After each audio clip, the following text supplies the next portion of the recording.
So this afternoon I've got a nice chicken cordon bleu dish that instead of frying I've baked it through the oven with some tomato, and I'm thinking what to serve with it. Now we haven't got cracked wheat, which you'd normally need for tabbouleh, but I'm going to use couscous. So a very quick demo on couscous tabbouleh. So start off with some nice freshly picked parsley. Right, so we've got cucumber,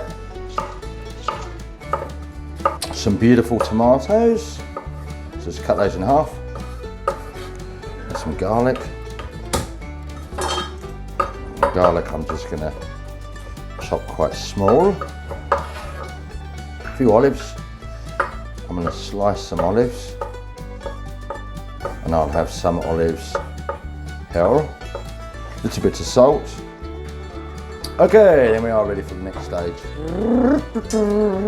So first thing you're going to need is some couscous. I'm going to go in there with some salt. Then we've got some vegetable stock powder. You can use any powder you wanted. I'm doing vegetable stock powder. You could use chicken stock powder. You could actually use water if you wanted to. Then we're going to go in there with all our chopped ingredients. So parsley, cucumber, olives, garlic, all going in. I'm going to go in there with a squeeze of lemon. We're going to go in there with some olive oil. What we're going to do, we'll add enough water to just cover the couscous.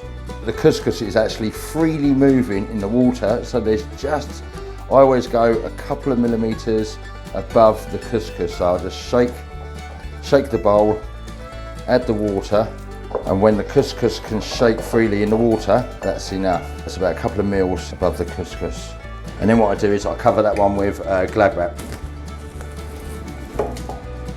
And I'll leave that there to rest for about 3 minutes.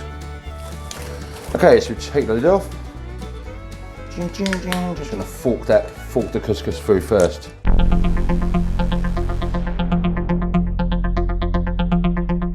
I'm going to recover that and leave it for another few minutes.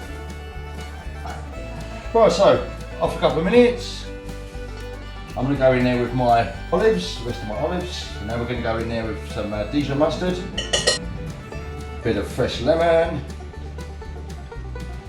Okay, so next, just to finish off, we're going to go with some avocado. Oh yeah.